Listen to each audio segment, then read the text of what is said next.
Bonjour tout le monde. Est-ce que vous avez de l'énergie? Non. Est-ce que vous avez de l'énergie? J'en ai besoin. Ok. On attaque parce qu'on part sur une course au recrutement. On a tous un point commun dans cette salle. On entend tous parler au quotidien des difficultés de recrutement, de la guerre des talents, qu'est-ce qu'on dit ici, des menaces, des tensions. Bref, on est sous tension toute la journée, sur les réseaux sociaux, sur la presse. Aujourd'hui, on en parle dans nos organisations. Et donc, comment on va faire face à tout ça? Et moi, j'y ai vu une opportunité, finalement, de valoriser ou de mettre en avant tout l'apport stratégique de nos métiers, justement dans ce contexte qui, finalement, ne se calme pas, et ce, depuis pas mal d'années. Et du coup, on a en première ligne ces recruteurs qui subissent cette pression. On a nos équipes dirigeantes qui, au quotidien, ne peuvent pas délivrer leurs projets, ne peuvent pas combler leur attrition, et puis qui n'arrivent pas à soulager les équipes en place. Et puis, on a un autre prisme, évidemment, au niveau des candidats, qui, eux, sont volatiles, qui sont pénuriques et sont sursollicités. Et comme je le disais précédemment, j'ai donc vu une opportunité pour développer un projet qui aujourd'hui est devenu une méthode. Quand j'ai rejoint Publicis il y a 4 ans, c'est ce que j'ai mis en place et que j'ai mis en place dernièrement chez mon nouvel employeur à Vanade. Et donc, je fais ça depuis 4 ans. Et donc, ce projet-là, ou cette méthode, me permet d'évaluer très rapidement mon environnement, mon organisation et les méthodes en place. Et pour mettre en place ce projet, je vais avoir besoin du soutien évidemment de ma direction générale, de la confiance de mes équipes, donc de TIE, Talent Acquisition, et puis surtout de m'assurer que les règles qu'on va mettre en place sont bien respectées. Il y a pour autant 2 paramètres à prendre en place. Ce projet ne nécessite ni de budget additionnel, ni de ressources additionnelles. Et donc, on va rentrer dans cette course qui va durer 3 semaines. On va couvrir le marché de 8h30 le matin jusqu'à 19h30, avec des équipes qui vont se relayer sur ces créneaux-là. On va travailler en mode agile et uniquement sur les besoins urgents qui sont identifiés en amont de cette course. Alors, quelles sont ces règles du jeu? Parce qu'on y va dans cette course, on y va dans ce projet. Donc, qu'est-ce que ça nécessite? Alors, beaucoup d'engagement, beaucoup de concentration, et puis des règles du jeu extrêmement solides sur lesquelles on ne va absolument pas déroger. Donc, il y a 2 parties, évidemment mes hiring managers, et on va leur demander, pour participer à cette course, de respecter ces 4 engagements que vous voyez. Le premier, c'est qu'avant même de démarrer la course, pendant les 3 semaines, ils vont devoir bloquer 2 créneaux ou 3 créneaux pour les plus généreux dans leur agenda. Le deuxième, c'est qu'à chaque fois qu'ils vont recevoir un profil, ils devront nous faire en retour sous 4 heures. Pas 5, pas 4,5, pas 8, 4 heures. Habituellement, vous le vivez au quotidien, vous leur envoyez un CV le lundi midi, lundi soir vous faites une relance, mardi vous refaites une relance, mercredi vous êtes agacé et puis peut-être qu'ils répondent mercredi soir. Là, c'est 4 heures. Lorsqu'ils passent des entretiens sur les créneaux qui sont déjà bloqués, ils vont devoir nous faire un feedback sous 4 heures. Pas 4h30, pas 6 heures, pas 48 heures, sous 4 heures. La seule clémence que nous avons, c'est qu'évidemment, quand il passe un entretien en fin de soirée, il a le droit ou elle a le droit de nous faire un retour le lendemain matin. Habituellement, ça peut prendre énormément de temps parce qu'il a annulé au dernier moment parce qu'il a une exigence client ou autre, et donc ça peut retarder. Et enfin, lorsque le dernier entretien a lieu et qu'il est positif, nous n'avons que 2 heures pour formuler une validation d'offre. Ce n'est pas 3 heures, ce n'est pas 8 heures, c'est 2 heures. Sachant que dans ce process-là, à aucun moment, nous n'impactons sur le process actuel. Le process reste le même, mais il va juste être concaténé en termes de temps. Donc les hiring managers, s'ils veulent participer à cette course, s'ils veulent qu'on traite leurs besoins urgents sur les 3 semaines, ils devront signer un contrat qui est celui-là. De la même façon, on va engager dans cette course l'équipe recrutement. Et voici l'exemple de la course que nous avons menée en janvier avec l'équipe recrutement. Et voici les engagements auxquels ils devaient répondre à l'issue de ces 3 semaines. Et donc, vous voyez qu'ils avaient 32 propositions à faire en 3 semaines, là où habituellement, c'est un résultat qui est atteint à 7 semaines et demie. Alors, vous avez compris le contexte, vous avez compris les règles du jeu, et donc, on y va. Pour autant, on part dans une course qui va être compliquée, où on va transpirer, peut-être souffrir. Donc, je suis sympa, je prévois du ravitaillement. Évidemment. Alors, le premier, je vais leur donner un parcours déjà identifié et je vais leur proposer à cette équipe de recrutement de fixer eux-mêmes leurs objectifs qui sont totalement décorrélés du plan de recrutement annuel, trimestriel ou semestriel. Je parlais de mode agile. Le mode agile, c'est mettre en place un projet dans une équipe auto-organisée, basée sur la communication, sur l'humain, et donc collectivement, ils vont s'organiser, trouver des stratégies pour dire « Attends, moi je suis pas mal là en ce moment sur mon sourcing, je suis sûre que ça va payer », et ils vont trouver des relais comme ça. À aucun moment, cette équipe-là ne prend une pression descendante de ma part en disant « Vous devez faire ça pendant ces 3 semaines » ou de nos hiring managers. Donc, ils vont se fixer eux-mêmes ce que vous voyez ici.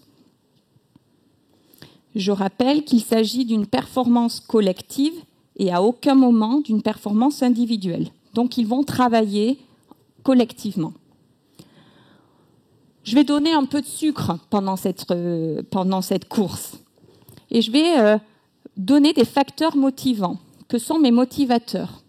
Chaque semaine, qui correspond à un sprint, vont intervenir des patrons de pays. En l'occurrence, cette course a été mise en place sur la France, la Hollande et la Belgique. Donc, je vais faire venir des patrons de pays, des patrons de la région, des patrons Europe sur les DRH ou autres, ou des patrons d'activité ou d'industrie. Et ces motivateurs vont venir diffuser leur soutien, des ondes positives pour motiver cette équipe pendant cette course. Sachant que ce sont habituellement des personnes avec qui ils n'ont pas de contact direct habituellement. Et donc là, ces gens-là vont dédier du temps pour cette équipe-là, pour cette course. Je redonne de l'eau parce que la course, elle est longue. Ça dure 3 semaines.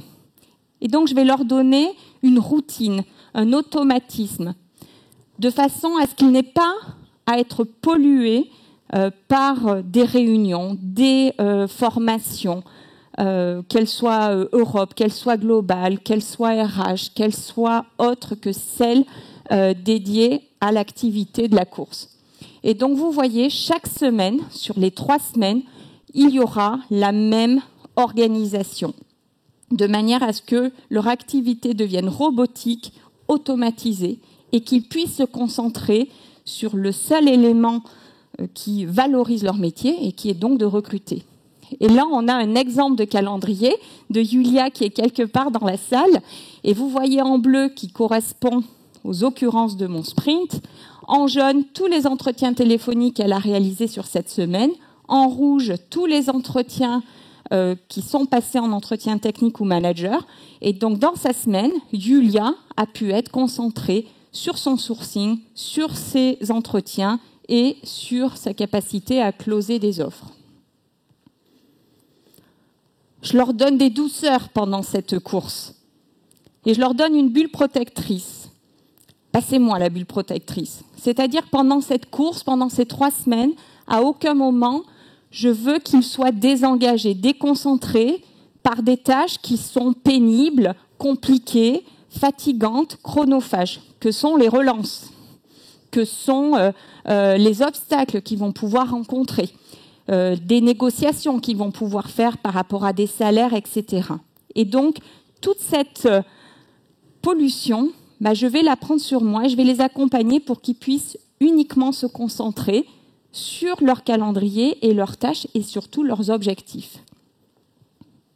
Donc là, j'ai nourri mes recruteurs pendant la course. Mais souvenez-vous, il y a nos hiring managers également qui courent avec nous.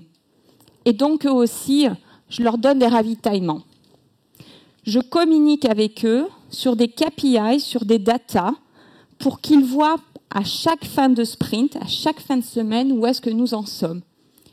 Et je leur donne des indications, des données qu'ils ont l'habitude de manipuler, notamment avec du Power BI, les mêmes indicateurs qu'ils auraient à communiquer auprès de leurs clients, etc. Et donc, chaque fin de semaine, ils ont déjà des éléments tangibles de se dire les engagements pour lesquels on s'est porté sur cette course prennent effet, sortent des fruits. Alors, vous allez me dire, OK, mais il se passe quoi maintenant sur cette course? Qu'est-ce qui se passe? Quels sont les résultats? Alors avant, vous vous souvenez de l'engagement de l'équipe recrutement? Ils se sont dit, on va essayer de faire 32 offres. C'est-à-dire en 3 semaines, faire ce qu'ils font habituellement en double de temps. Ce double de temps étant gagné sur le fait que toutes les autres réunions étaient supprimées et ils n'acceptent aucune nouvelle. Au bout de 3 semaines, voilà les résultats. Ils ont fait 71 offres, là où habituellement, ils mettent plus de 14 semaines à réaliser ça. Donc pratiquement en 3 semaines, ils ont atteint les objectifs qu'ils font sur presque un trimestre. Alors évidemment, après les 3 semaines, on ne s'arrête plus. Il y a des impacts qui vont tomber et qu'on va retrouver. Et 3 semaines après, ils ont rajouté 30 offres supplémentaires, 33 pour être exact.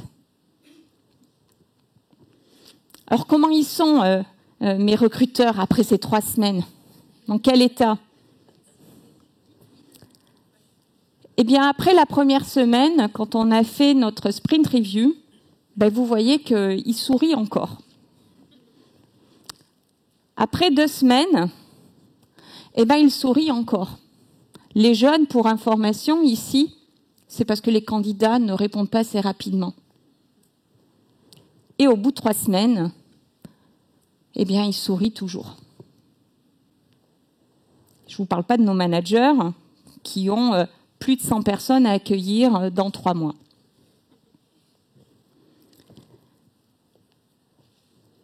Alors, vous avez vu sur le titre, les Avanagers, ça sort d'où? Je vous parle de course. Ce sont eux, mes Avanagers. Avanagers, avant de se lancer dans la course, on a fait un atelier et on a travaillé sur tous ces métriques. Et ils se sont surtout nommés. Toutes nos communications pendant les 3 semaines de KPI, data, etc. s'intitulaient des Avanagers. On a démarré fonction support.